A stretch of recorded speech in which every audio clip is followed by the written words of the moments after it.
दिन दिहाड़े चोरों ने चोरी को दिया अंजाम। जम्मू की बात की जाए तो लगातार यहां पर चोरियां हो रही हैं और चोरियां रोक पाना इस वक्त पुलिस के लिए मुश्किल भरा सबब जो है वो बना हुआ है। इस वक्त मैं सैनिक कॉलोनी के सेक्टर डी एक्सटेंशन में हूं।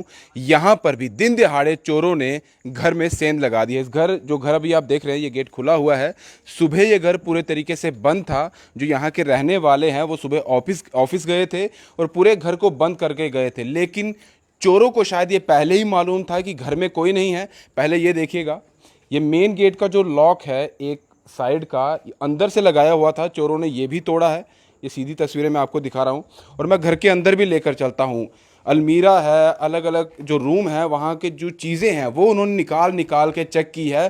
और इस घर से वो बड़ी रकम अगर बात की जाए वो भी बात करेंगे। आईफोन था, आई की ही वॉचेस थी, वो इन्होंने चोरी की है। और यहाँ भी मैं आपको दिखा दूँ, एक मिनट, ये दरवाज़ा मैं आपको दिखा दूं यहाँ पर। तो ये दरवाज़ा भी था इस तरफ, इस दरवाज़े को भी, इसका भी लॉक था, ये देखिएगा इसका लॉक भी तोड़ा गया है। वो लॉक अंदर है, वो भी मैं आपको दिखा देता हूँ। और ये यहाँ देखिएगा, लॉक दिखाइएगा, ये वो लॉक था। ये इतना मोटा ताला है और इसे चोर तोड़कर अंदर गए हैं। अभी अंदर मैं पहला रूम आपको दिखा दूं जो यहाँ इन घर वालों की तरफ से हमें दिखाया गया है। ये देखिएगा, ये सामने, ये जो सामने आप अलमीरा देख रहे हैं, पूरी की पूरी इसे लिटा दिया गया था। अभी ये इनके जो घर वाले हैं उन्होंने सीधी की है, क्योंकि यहाँ पर पुलिस भी आई थी, वो भी अपनी तरफ से इन्वेस्टिगेशन कर रही थी, पूछताछ कर रही थी। और ये लॉक जो है पूरे तरीके से, ये देखिएगा, किसी औजार से या कुछ ना कुछ उनके पास था, जिसके ज़रिए ये अलमीरा का जो डोर है ये पूरा का पूरा तोड़ दिया गया है, बेंड कर दिया गया है। और सामान देखिएगा, अंदर पैसों की तलाश थी, जो भी चीज़ उन्हें मिल रही थी वो चीज़ें यहाँ ढूंढते हुए नज़र आ रहे थे। इनकी तरफ से बताया गया है इसी रूम में इनकी तरफ से आईफोन था घर में जो रखा गया था, वो चोर उड़ाकर जो है वो ले गए हैं। अभी मैं दूसरे रूम की तरफ आपको लेकर चलता हूँ और जिनका ये घर है उनसे भी बात करने की कोशिश करते हैं। यहाँ देखिएगा, ये स्टोर है इनका और यहाँ पर भी वही हालात बने हुए हैं, सारा सामान नीचे बिखरा हुआ है।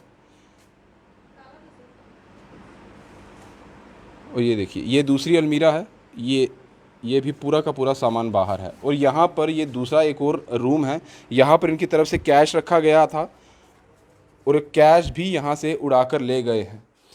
और जिनका ये घर है हमारे साथ हैं, इनसे बातचीत करते हैं। मैं फिर से बता दूं, ये सैनिक कॉलोनी का मामला है, सेक्टर डी एक्सटेंशन है। ये जो घर वाले थे वो इस वक्त घर में नहीं हैं। जो शख्स थे वो सुबह अपने ऑफिस गए थे, आज सुबह ही वो दिल्ली से जम्मू पहुंचे थे और ऑफिस गए। ऑफिस से जब शाम को यहाँ पहुंचे तो ये उन्हें सारी चीज़ें इस तरह से बिखरी हुई मिली। इसके बाद इन्होंने पुलिस को इन्फॉर्म किया, पुलिस आई और अपनी तरफ से वो भी इन्वेस्टिगेशन करेगी। लेकिन साफ तौर पर घर की बात की जाए तो इस वक्त वो काफ़ी ज़्यादा परेशान है जिनका घर ये है। इन्हीं से बात करते हैं। सर, पहले तो मैं आपका नाम जानना चाहूँगा। मेरा नाम दीनपाल सिंह है। बताएंगे पूरा माजरा क्या है, क्या हुआ? आप दिल्ली से, जैसे आपने बताया कि आज सुबह ही आप दिल्ली आए थे, घर में कोई नहीं था, आप ऑफिस गए थे, सुबह घर पूरा लॉक था, तो आपको क्या जानकारी, क्या क्या घर से गया? आज सुबह जब मैं ऑफिस, सुबह तकरीबन कोई 9:30 बजे के करीब यहाँ से ऑफिस चला गया, तो उसके बाद जब मैं शाम को घर लौटा, कोई तकरीबन 6 साढ़े 6 के बीच का टाइम था। उस बीच जैसे ही मैंने अपना मेन गेट देखा कि खुला है, मैं शॉक हो गया। आगे देखा दूसरा दरवाज़ा भी खुला है जिसमें ताला लगा हुआ था, अच्छा सॉलिड ताला था, वो भी खुला था। आगे जैसे ही बढ़ा तो मैंने देखा कि ये हमारा दूसरा कमरा है। पहला नंबर तो मैं इस कमरे में, मैंने सोचा कोई अंदर आ गया है, अंदर तो कोई नहीं था।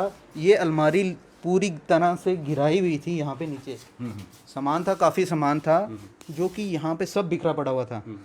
तो मैं तो शौक था, मैंने कहा दूसरी साइड देखूँ, तो दूसरी साइड जो हमारा स्टोर रूम है उसका भी दरवाज़ा का लॉक तोड़ा हुआ है और उसकी अलमारी, ट्रंक और सूटकेस वगैरह काफ़ी कुछ सामान था, सब बिखरा पड़ा हुआ था। चोर आया था उसे ये तो मालूम था कि इस वक्त घर में कोई नहीं है, लॉक, क्योंकि उनको जानकारी थी पहले, तभी वो चोर आए होंगे। बिल्कुल हो सकता है ना? तो आपके घर से यहाँ जो आप बता रहे थे कुछ सामान था, कुछ सामान, मेरा एक आईफोन था, आईफोन यहाँ से गायब हो चुका है। मेरी वॉच थी जो मेरी सिस्टर ने बाहर से मेरे को गिफ्ट की थी, काफ़ी कॉस्टली थी वो। तो और मेरी एक थोड़ी रिंग थी एक, वो भी गायब है। वो भी गायब। हाँ, मतलब यानी आपने घर में आके कुछ सामान तो देखा है कि वो मेरा नहीं, कैश भी था। कैश तो सुबह ही हाल ही में जब मैं निकल रहा था, नहाने के लिए निकला, तो मैंने कैश अपने बेड के साथ ही वहाँ पे रखा था, वो भी गायब था। यानी ऐसा कभी आपने सोचा नहीं होगा कि घर में कभी नहीं सोचा, कभी नहीं सोचा मैंने ऐसा कुछ, ये फर्स्ट टाइम। आप यहाँ पर इस जगह पर कब से रह रहे हैं, कितनी देर? तकरीबन मेरे को 15-16 साल हो चुके हैं हम यहाँ पे रह रहे हैं। तो आसपास आपने पूछा जब आप घर आए कि कुछ जैसे ही ऐसा मैं हुआ है? आया तो मैंने अपने पड़ोसियों से पूछा ये क्या हो गया, आपने किसी को देखा यहाँ पे कुछ आते, किसी ने कुछ नहीं देखा यहाँ पे। तो पुलिस आई तो क्या उनकी वैसे ही मैंने उसी टाइम में पुलिस स्टेशन गया, वहाँ पे वहाँ के जो पुलिस ऑफिसर थे उनसे बात की, मैंने कहा कि ऐसे ऐसे हमारे घर में चोरी हो चुकी है। वो उसी टाइम हमारे साथ यहाँ पे घर पे आए, उन्होंने देखा, इन्वेस्टिगेशन के लिए मेरे को बताया कि हाँ जी मैंने यहाँ पे जो भी उनकी फोटोग्राफ्स वगैरह लिए हैं और भी कुछ मतलब कि जो उनकी तरफ से होती हैं, हाँ, तो वो उन्होंने कहा कि बनती कार्रवाई हम करेंगे। तो कह रहे हैं कि अपनी तरफ से करते हैं। हाँ, उनकी तरफ से तो उन्होंने तो कहा यहाँ कि आगे पीछे कोई सीसीटीवी फुटेज या कुछ सीसीटीवी ऐसा कैमरा है तो है यहाँ पे, हमारे पड़ोस में है, उन्होंने लगाया हुआ है यहाँ पे, साथ में पड़ोस में है। हमने उनको भी बोला है कि ये जो सीसीटीवी की जो भी है फुटेज वगैरह वो दे देंगे हमें थोड़ी देर तक, देखेंगे उसमें कौन है। जो हमारे पड़ोसी हैं वो तो यही कह रहे हैं कि एक दिन पहले भी यहाँ पे कोई आके देख चुका है, वो बाइक में दो लड़के, आपके घर में? हाँ, घर पे नहीं, बाहर ही गली में बाहर चक्कर लगा रहे हैं? चक्कर लगा चुका है। अच्छा, मुंह में ऐसा उन्होंने मतलब रुमाल शक- वगैरह शक बांध, है हाँ उनको। हो सकता है, बुलेट में, हाँ बुलेट बाइक थी। बुलेट बाइक जी। तो ऐसा कभी इस मोहल्ले में आप मोहल्ले में कुछ नहीं है ऐसा, सब कुछ कभी ठीक था चोरी यहाँ। वगैरह चोरी का तो कुछ नहीं था यहाँ पे, सब फैमिली बहुत ही अच्छी है, सब पढ़े लिखे आदमी है यहाँ पे।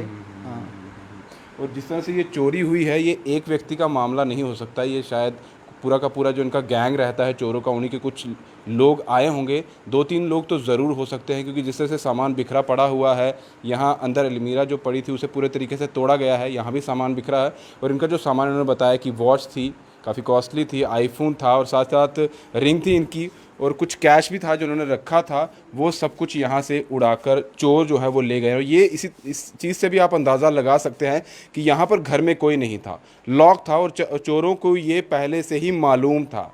और जिस तरह से ये भी हो सकता है रैकी करने आते होंगे पहले, ऐसा हो सकता है। एक्चुअली बेसिकली तो मुझे भी इतनी खास जानकारी नहीं, क्योंकि मम्मी पापा तो हाल ही में कनाडा के लिए गए हुए हैं, तो अब तो उनसे अभी बात नहीं हुई है। तो अब जैसे उनसे भी बात होगी वो भी आगे बताएंगे कि क्या क्या कहाँ था, क्या आप रखा था। उनको ही छोड़ने के लिए दिल्ली गए थे? मैं उन्हीं को छोड़ने के लिए दिल्ली में गया था। अच्छा, ये आप कब गए थे यहाँ से? मैं परसों गया था। परसों गए हाँ थे, जी, और हाँ आज जी, सुबह 30 को गया था, और आज सुबह वापस? आज सुबह मैं वापस आ गया। ये आपको नहीं पता कि घर में और कितना सामान चोरी कितना हुआ था, है? अब ये तो मम्मी को पता होगा, उनको तो पता वही बता पाएंगे, जैसे उनसे बात होगी क्या क्या कहाँ था। तो अभी तक उनसे बात नहीं हुई? अभी उनसे बात नहीं हुई, क्योंकि वो भी टाइमिंग तो- का तो वो हाँ। वहाँ का टाइमिंग रात दिन वो कुछ, और वो भी तो परेशान हो जाएगी। वो भी परेशान हो जाएंगे, वो भी अभी हाल ही में गए हैं। और साफ तौर पर क्योंकि इनको भी नहीं मालूम है, क्योंकि इनके मम्मी पापा भी घर पे नहीं हैं, वो बाहर गए हैं, उन्हीं को छोड़ने के लिए दिल्ली गए थे और वापस आते हैं। आज सुबह ऑफिस जाते हैं और आज आप देख सकते हैं इनके घर में क्या हो गया है। बहुत सारी चोरियां जम्मू में लगातार हो रही हैं। पूरे जम्मू प्रोविंस की बात की जाए तो यहाँ पर चोरों के जो हौसले हैं लगातार बुलंद होते जा रहे हैं। अभी अगर बात की जाए तो नाका हर जगह पर रात को भी रहता है, दिन को भी रहता है पुलिस की तरफ से। पुलिस काफ़ी ज़्यादा मुस्तैद रहती है, लेकिन उसके बावजूद भी चोरियां धड़ाधड़ जम्मू में होती चली जा रही हैं। और आप इसी से अंदाज़ा लगा सकते हैं कि कैसे लोग ये कह सकते हैं कि हम अपने घर में चीज़ें जो रख रहे हैं वो सिक्योर है, हम खुद सिक्योर। और आप ये भी अंदाज़ा लगा सकते हैं कि अगर घर में कोई होता और वो चोर तब यहाँ पर आते तो यहाँ पर कुछ भी वो चोर कर सकते थे, क्योंकि चोरों के हाथ में औजार भी होता है, कुछ ऐसी चीज़ें भी हो सकती है कि जिसका इस्तेमाल वो कर सकते थे। और ये और बड़ा मामला हो सकता था यहाँ पर। साफ तौर पर पुलिस को इसमें पूरा का पूरा जोर लगा देना चाहिए, जो चोर हैं, क्योंकि पुलिस को ज़रूर पता होता है, कुछ ना कुछ उनके पास ऐसे क्लू हो रहते हैं, कुछ चोरों को उन्होंने ऐसे पकड़ा होता है, इनके पास उनकी जानकारी रहती है कि कौन लोग जो हैं इस तरह से चोरी कर सकते हैं। उनके थ्रू उनको पकड़ा जाए और उनको सलाखों के पीछे किया जाए और उनका जो सामान चोरी हुआ है वो इन्हें जल्द से जल्द वापस पहुंचा दिया जाए। सैनिक कॉलोनी का मामला है, ये पुलिस स्टेशन सैनिक कॉलोनी ही आता है इसके अंदर। हाँ, तो जो वहाँ के एसएचओ हैं, सब इंस्पेक्टर हैं, जो यहाँ पर आए थे या उनकी टीम जो आई थी, उनको ज़रूर इस चीज़ को बारीकी से देखना चाहिए, क्योंकि अभी अगर ये पहले मामला कभी नहीं आया था यहाँ पर चोरी का, अभी आया है तो ये शुरुआत है। आगे और भी ऐसे मामले हो सकते हैं अगर इस पर संगीनता से, यानी कि अगर गंभीरता से अगर काम नहीं लिया गया तो ये मामले और भी हो सकते हैं। पहला मामला है सैनिक कॉलोनी सेक्टर डी एक्सटेंशन का, तो लोग घर वाले ये परेशान हैं, इनकी फैमिली जो आगे पीछे रहती है वो भी इस वक्त यहाँ आई है और मम्मी पापा बाहर गए हैं। सोचिए जब उनको मालूम होगा और उनको ये पता चलेगा कि शायद और भी चीज़ें चोरी हुई हैं तो और भी परेशानी का सबब बन सकता है। तो ये पहला मामला इस सेक्टर का सेक्टर डी एक्सटेंशन का बताया गया है। तो पुलिस को ज़रूर इस पर जल्द से जल्द जो है वो कार्रवाई करनी चाहिए और चोरों को पकड़ना चाहिए। फिलहाल दीजिए इजाज़त। ब्रिजेश रफ्तार के साथ Rahul Singh, the state central के लिए नमस्कार।